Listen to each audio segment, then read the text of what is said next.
زیاودین نورزاد روزنامه‌نگار شناخته رادیوی صدای دوشنبه و رادیوی تاجیکستان و همزمان هنرمندی محبوب و معروف در بین جوانان و هواداران سرود و ترانه‌های دلانگیز است. او نیز زاده زرافشان باستانی است و هرچند دیپلم ساحه صنعت را ندارد، شوق و هوس و گردش زندگی او را به این راه آورده است. سرودی که او را معرفی ساخت این سرود پرنده‌های مهاجر بود.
اصلا همه سرودهای زیاودین نورزاد افشاگر زندگی خود اوست و ما میخواهیم به طور مختصر در یک صحبت تصادفی که داشتیم برای شما پیشنهاد مینماییم.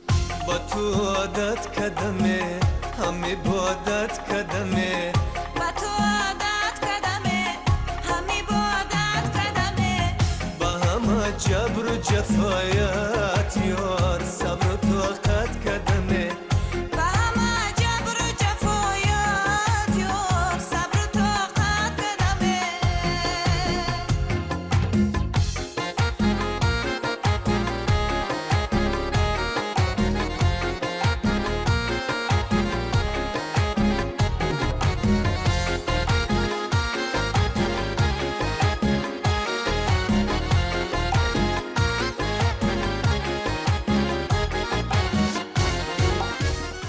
آشنا سراغ مقام تو آمدم با نام آن خدا که به نام تو آمدم. درود به شما بینندگان عزیز، این برنامه نوبتی فرهنگی و فراغتی ماست و این نوبت شما خیلی که از این مصرع‌های اولیه من پی بردید. مهمان نوبتی برنامه ما هستند ستاره واقعا هم شناخته صنعت تاجیک که اولا ما و شما صدایشان را طریق رادیوی بسیار نامدار صدای دوشنبه گوش می‌کردیم و چند سال‌های بسیار نکو زیاودین نورزاد به حیث هنرمند بسیار محبوب شناخته امروز در بین مردم ما معروف هستند. زیاودین نورزاد شما رو اولا به ولایت سوخت شما دیدیم که شما چند هفته‌های اخیر و در همه شهر و ناحیه‌های ولایت بسیار برنامه خوبی ایجادی و برنامه خوبی کنسرتی دارید و خاطری مخلصان ارجمندتون شاد گردانی شدید. واقعا بسیار عجیب است. خب اما این سرنوشت شما این همان سرنوشتی است که شما سال قبل برگزار کردید همون است؟ قبلا سلام عرض میکنم حضور مردم صاحب دل و با فرهنگ و با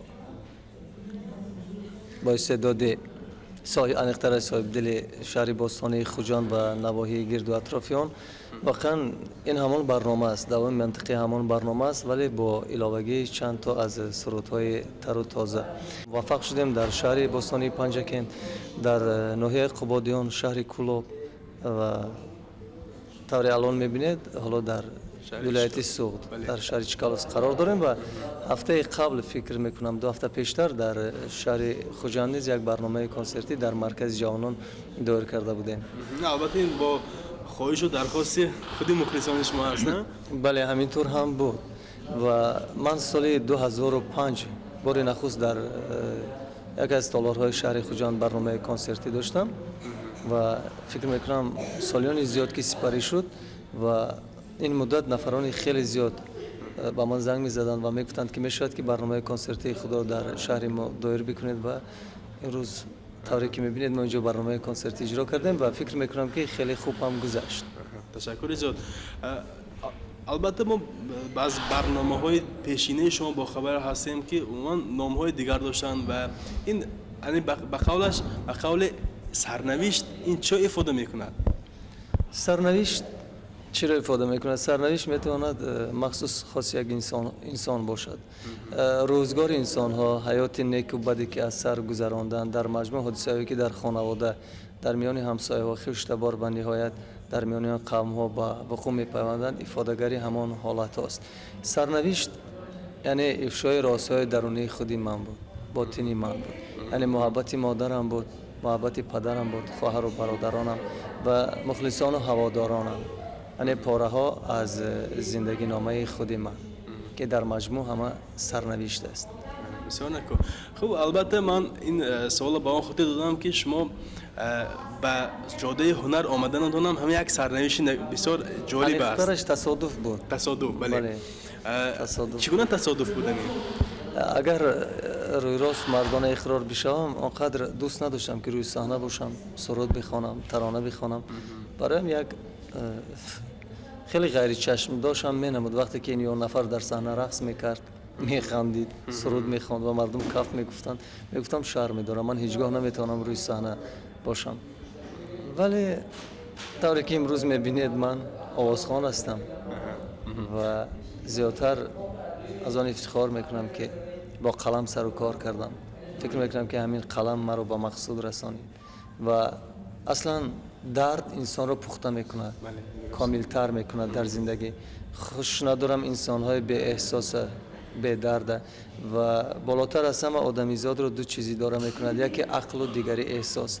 اگر هر چیزی که در زندگی از روی عقل افاده با آن مناسبت کنی برد میکنی، اگر احساس بالا گرفت خیلی اذیت میکشی و من زاده احساس هستم. نه تنها من بلکه آنهایی که زیایی هستند، روشن فکر هستند، آنهایی که اهل صنعت هستند، همه در عالم احساسی خش معتبر هستند. هر چیزی که فکر میکنم در جامعه رخ میدهد نخست از دل پیشگوی شاعر و نویسنده و آوازخوان و رسام میگذرد.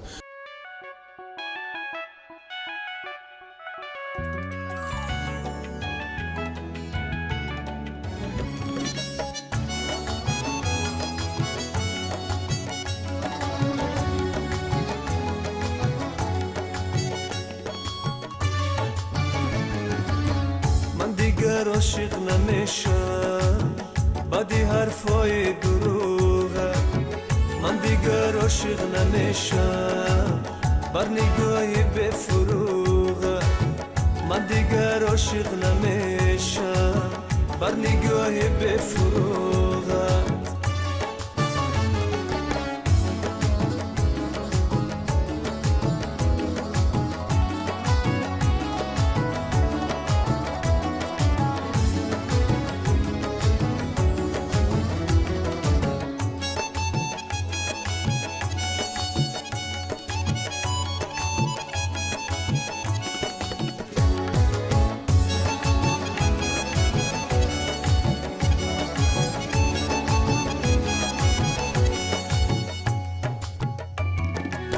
حسرتی دیداری رویت در دل خود گور کردم، هرچی از تو مال من بود از بری خود دور کردم. حسرتی دیداری رویت در دل خود گور کردم، هرچی از تو مال من بود از بری خود دور کردم، از بری خود دور کردم. من دیگر عاشق نمیشم بدی حرفای دروغه، من دیگر عاشق نمیشم بر نگاه بفروغه، بر نگاه بفروغه.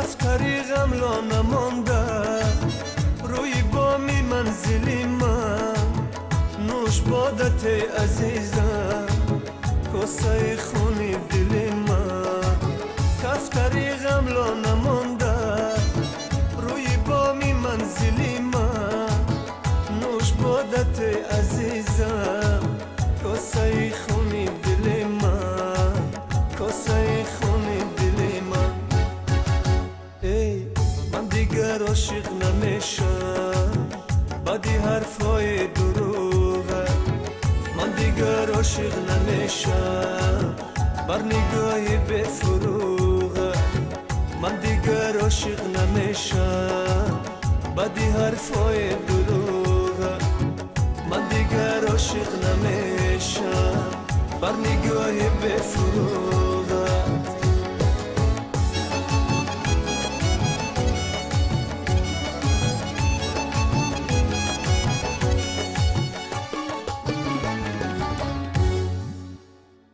خوب البته ما خیلی میدونیم شما همکاسی ما هستید، یعنی اون اختصاصی که شما ختم کردید در دوشنبه این روزنامه‌نگاری است و شما اگر خطا نکنم یک سال هم در خوجند کار کردید، در رادیوی خوجند.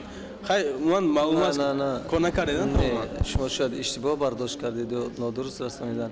من از وقتی که خود را میشناسم در شهر دوشنبه هستم، اونجا کار و فعالیت دارم. انیخته در رادیو صدای دوشنبه؟ بله در رادیو در خودی شهر دوشنبه و در رادیو صدای دوشنبه. این زمان من در رادیو صدای دوشنبه فعالیت نمیکنم بلکه در رادیو تاجیکستان اداره فرهنگی و فراغتی و از کار خود قناعتمندم هستم. بله یک بار صحبت داشتم در رادیو تیراز اگر خطا نکنم. به حیث کی صحبت داشتید؟ به حیث مهمون آوازخوان. بله. اما مثلا شما گفتید این به هنر به صنعت قدم نهادن من تصادف است. امروز اکثر هنرمندایی که همین راه پیش گرفتن میخواهند از جوانان منظورم به خاطر سطح اجتماعی زندگیشون خوب کردن، سطح اقتصادی خودشون خوب کردن یا با عادی‌تر کردن برای پول کار کردن همین کارو میکنن. شما همین خیلی عقیده بود. درست است. اصلا انسان به خاطر چی زندگی میکند؟ به خاطر خوشبخت بودن. عادی‌تر بگویم برای مردم شکمش سیر باشد، غمش دور باشد. همینطور نیست؟ فرزنداش، همسرش، اهل خانواده‌اش تنج و آسوده باشند. شکرانه که امروز به یک روزهای نیک، به روزهای خوب رسیدیم. همه جا فراوانی، همه جا سیری و پوری. من از این شکر میکنم و فکر میکنم قسمت زیادی از آوازخوان‌های ما از روی هوا و هوا است. به این کار دست میزنند. اگرچه مرا شاید ناجوری‌های اقتصادی آوازخوان کرد، نه اینکه هوا، زیرا بالاتر گفتم که اصلا من هوس نداشتم. ولی اگر من در تمامی عمر خود ژورنالیست روزنامه‌نگار کار میکردم هیچگاه خانه اجاره خود را ترک نمیکردم. ولی فکر میکنم آوازخوان میتواند در سال خانه عوض بکنه، زیرا در نسبت ژورنالیست زندگی سازگارتر است، آرامتر و آسوده‌تر است. قلم گرچه انسان‌ها را خوشبخت میکند، گاها قلم گرچه غم و غربت مردم را روی کاغذ سپید میریزد، ولی در بسیار حالتها انسان را نمیتوانست از خوشبخت گرداند. کل صاحب قلمان همیشه در غم مردم بودند، از غم خود فراموش کردند. ولی آوازخوان گاها میتواند در غم خودش باشد و بازم به مردم شادی ببخشد، سعادت ببخشد. و ژورنالیستی و آوازخوانی هر دو به هم توأم بودند و هر دو در یک جایگی به من کمک رسانیدند. یعنی شما خوشبخت هستید، امروز خرسند هستید که همین راه پیش گرفتید؟ چرا نه؟ وقتی که زندگی آباد است، وقتی که زندگی تنج است، وقتی که مردم تو را اعتراف میکنند، وقتی که نسبت تو مهربان هستند، فرضاً با کی مهربانی نمیفورد؟ وقتی که در تالار می نشینند به هنر تو کف میکوبند، زنگ میزنند، سراغ خانه تو را میگیرند. این البته یک لحظه خیلی خوب است برای هر یک انسان.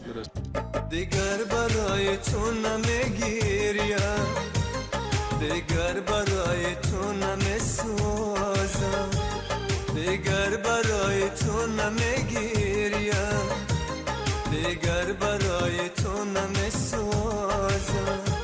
چشمان انتظار وفایم را بر راه رفته تو نمیدوزم، چشمان انتظار وفایم را بر راه رفته تو نمیدوزم ای یار ای یار صد بار تکرار دیگر برای تو نمیگیریم دیگر برای تو نمیسوزم دیگر برای تو نمیگیریم دیگر برای تو نمیسوزم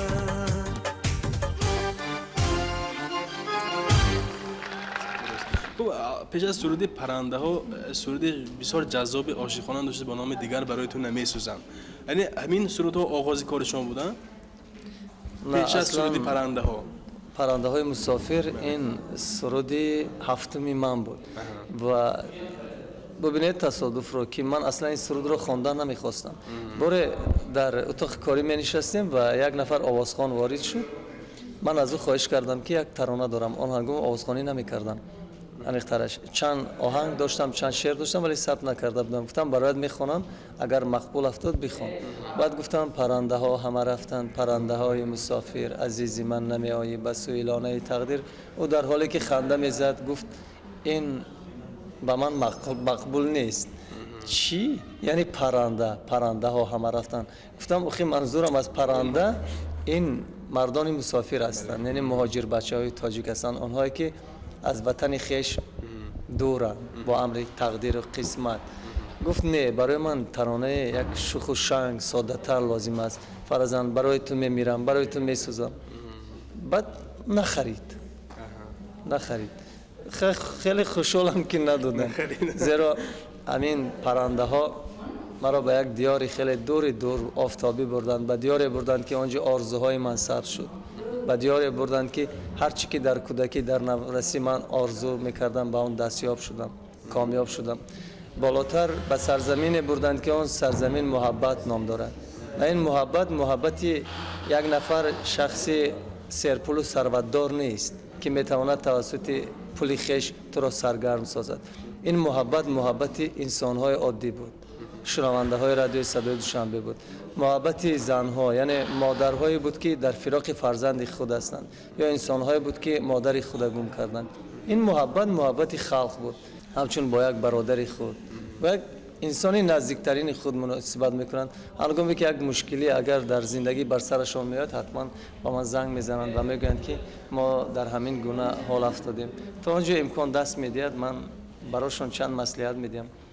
ای وای دلم سرده محتاجی هم درده ای چرخی کج رفتار بر من چی ها کرده ای چرخی کج رفتار بر من چی ها کرده یک مهربانه نیست در ملک بیگانه آواره قسمت به آب و بیدانه آواره قسمت به آب و بیدانه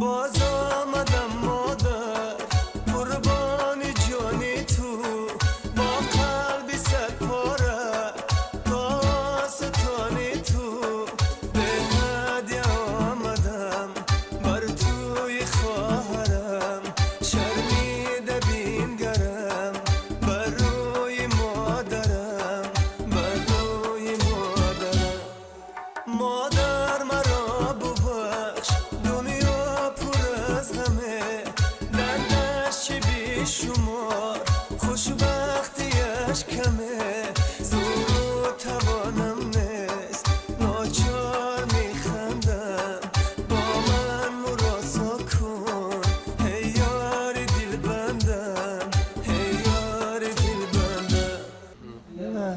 امین. بسیار خوب. یعنی شما اساساً همین درد دلی آن نفرهایی که عزیزانشان چند دور هستند در مسافرت هستند شما اصلا درد دلی آنها میسرایید؟ نه اصلا اینطور گفتن هم نمیشود، زیرا لیکن اکثر صورت‌های شما همین مضمون دارد. درست است. مثلا عزیز رفته سفر کی برمیگرده.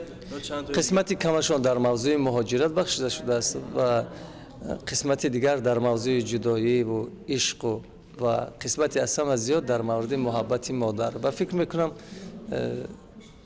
این مهمتر است برای انسان ها، زیرا هر کس چیزی که در دنیا ندارد همه رو از خدا میخواد. اینطور نیست؟ من آن چیزهایی که دسترس نیستم به اون زیاد توجه میکنم، یعنی که چون به مادرم دسترسی ندارم، به پدرم دسترسی ندارم، محبت آنها رو وصف میکنم و به این خاطر میخوام که انسان ها به قدر پدر و مادرشان برسند. و اصلا زیاد کوشش کردم که در ترانه های خود یک موضوع نو رو استفاده کنم که افادهگری حالت روحی مردم است. فرضاً در ما هیچگاه مرد تاجیک برای گناه های کردش از همسرش بخشش نمیپرسد. همینطور است اگر مردانه نگاه بکنیم، فرضاً اگر خیانت هم بکنه، زیرا با اون خاطر که مرد است او بخشش نمیپرسد. و غروری مردی دارد، شاید غروری ناضروری من. این غرور ناضرور است، غروری که عائله رو اصلا پراکنده میکنه. ولی من در ترانه خود گفتم مرا ببخش عزیز بی‌وفای من، یعنی همونم به نوار گرفتیم و اونجا تصویر کردم که مرد به همسرش خیانت نکند به خانواده خود، بعد پشیمان میشود، نزد زنش به زانو میزند و میگوید که مرا ببخش.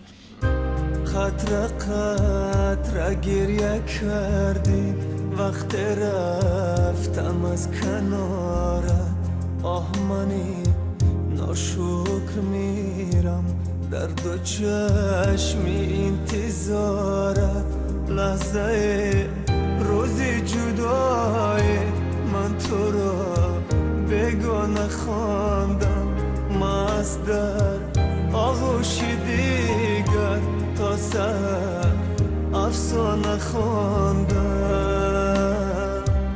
مرا ببخش عزیزی با وفای من، مرا ببخش قشنگترین ترانه برای من. مرا ببخش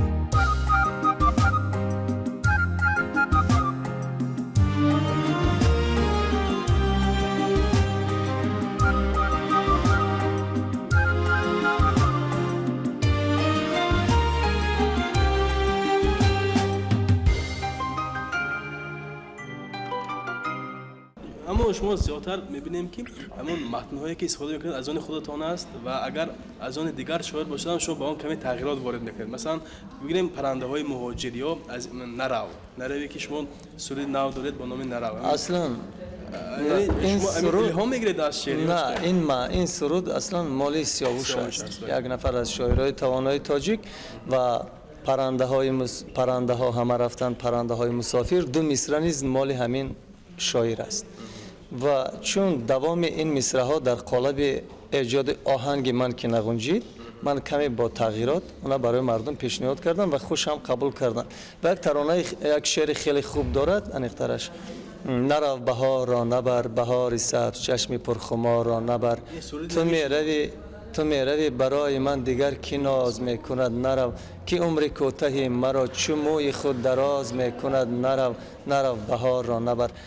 من زیاد میخواستم این شعر سرود رو بخونم، این شعر انیخترش در شکل سرود پیشنهاد بکنم، ولی برای آهنگی که آماده کردم این سرود موافق نافتاد و از شاعر محترم من معذرت میخوام، کمی تغییرات وارد کردم در صورتی که معنی در جاش بود و وزن در جاش بود، یعنی اونقدر خللی وارد نشد به شعر. هرچند این یک گناه است مال کسی دیگر رو بگیری و اونا کمی با کمی تغییرات پیشنهاد کردن، فکر میکنم اونقدر کار خوب نیست، ولی با خاطر که این شعر زیاد دوست داشتم من این سروده برای مردم پیشنهاد کردم.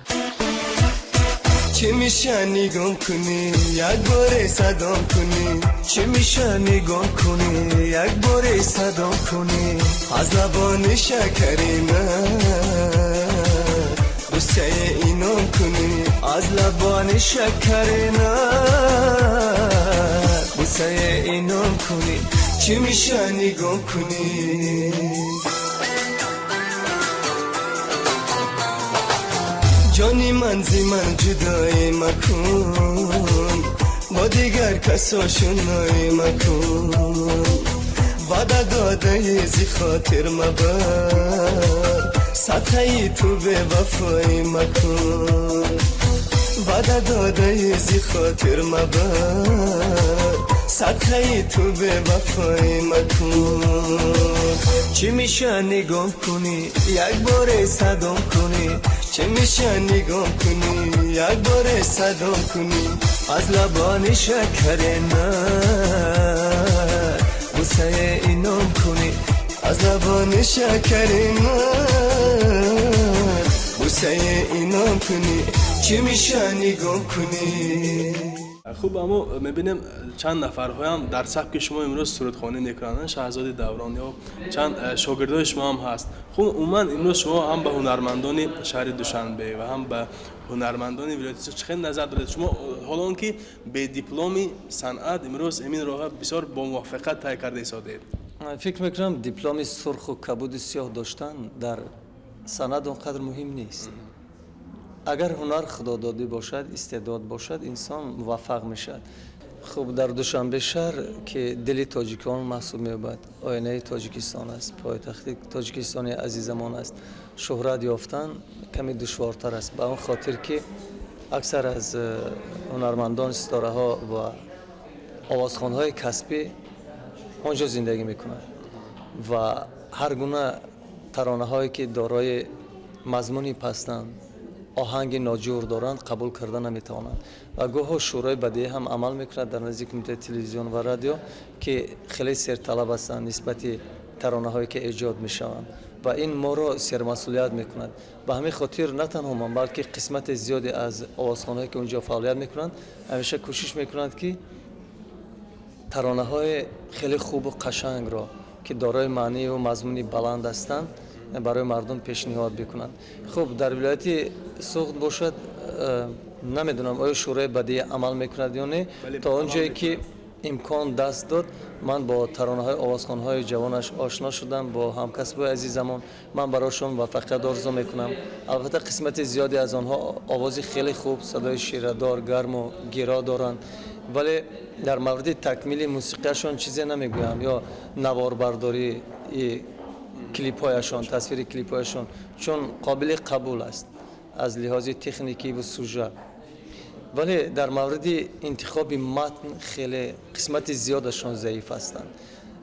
من همیشه فکر میکردم که این مرز و بوم که آرامگاه کمال خوجنده اینجاست، زمان اینجا شعر گفته و اینجا چون امروز هر یک گلگشت خیابانش قدمجوی شاعره بزرگ و برجسته ما فرزانه و شاعری توانای ما آذرخش است. انتخاب متن‌های خراب درست نیست، گناه است، من جایز نیست. فرزانه شاعر عشق، شاعری که آزاده دل است و شعرهاش پر از عشق است و پر از معنی، به همزمان شاعر آذرخش.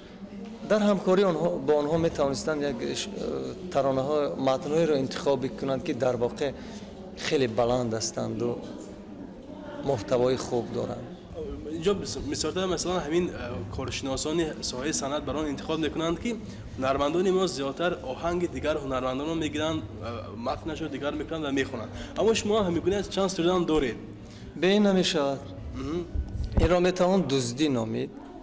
اگر در خارج کشور باشد برای این کار مدتی چندین یعنی الکتر در خارج کشور باشد برای این کار خیلی جریمه کلان میسپاری. خود در ما که کسی به این کار آنقدر اعتبار نمیده، پس آوازخوان‌های ما میتوانند که از این یا نفر ترانه دلخواهشان را بگیرند، کپی میکنند و اونا میخوانند.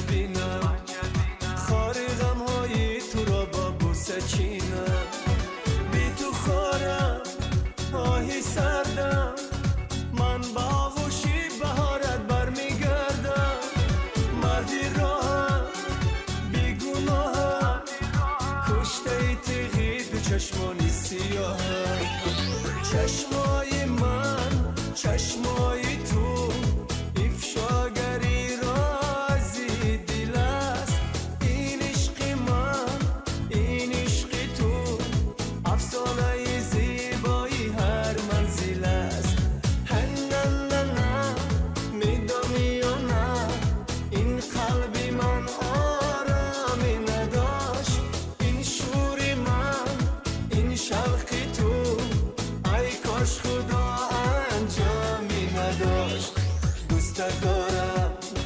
بیقرارم بی تو من مشتی غبارم نازنینم. خب ما پیش از برنامه شما چون صحبت کردیم چند مخلصای شما گفتن که حتما درباره عائله‌شان پرسید. این خواهش مخلصای شما است. من فکر میکنم که خودی من براشون باید در کار باشم نه عائله‌ام و من برای محبت هاشون که خیلی کنجکاو هستند یک جان تشکر میکنم ولی اون مال من است و من آوازخوان هستم من ترانه میخوانم اگر او هم آوازخوان میبود پهلوی من میبود شاید فکر میکنم که زندگیش باید عجیب میبود برای دیگرها او بد است نیک است مادری فرزندهای من است یا فرزندانی من راستی نمیخوام در این مورد صحبت بکنم چون من مرد هستم و او در اسارت من کنه چی گفتم ممکن او از آن من است او از آن تنها از آن یک نفر بوده میتواند و هر چی که در زندگی رخ میدهد در وابستگی به من و اوست باشد که همین با همین فکرهای شما وسیع‌تر به طور یک چند پاره‌های سرودی شما برای بینندگان منظور کنیم.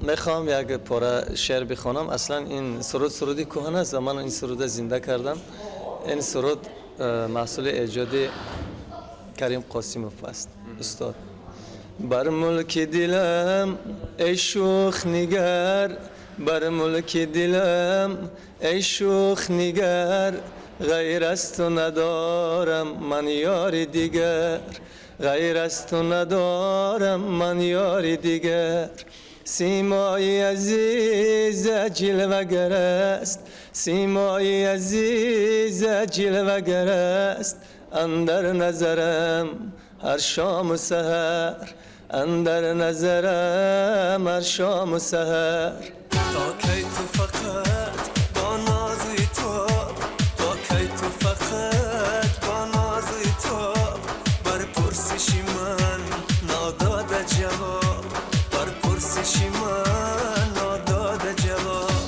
بگذشته روی مانند نسیم بگذشته روی مانند نسیم احوال دلم این مود خراب احوال دلم این مود خراب یه باله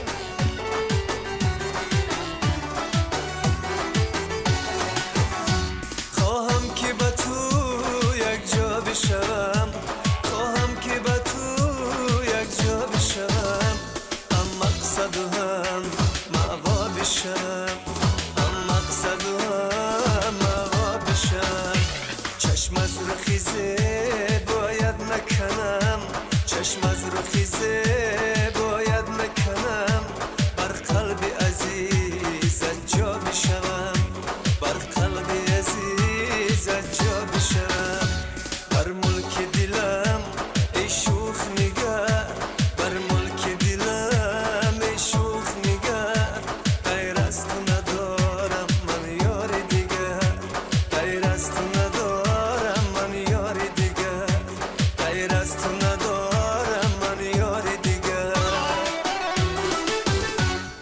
خب یک تمنای زیبای شما برای کلی مخلصان و بیننده‌های ارجمند ما. برایشان آرزوی خانه آبادی موفقیت تن صحت و روزگاری بهدرد آرزو میکنم بگذار همیشه سیر و پر باشند وقتی که آنها خوشحال هستند حتما در برنامه کنسرتی ما شرکت میکنند حتما از حال ما جویا میشوند و موفق باشند در کارشان. همه آنها را دوست می‌دارم و سخت برایشان احترام می‌گذارم. سلام باشه. من در سراغت ای دوست، تو در سراغ کیستی؟ نور و ضیای تو منم، تو شب چراغ کیستی؟ نور و ضیای تو منم، ای تو شب چراغ کیستی؟ خود را تسلی می‌دهم با خنده های ساخته، خود را تسلی می‌دهم با خنده های ساخته. ای به من چگونه میروی غم در دلم انداخته، به من چگونه میروی غم در دلم انداخته. من در سراغت ای دوست، تو در سراغ کیستی؟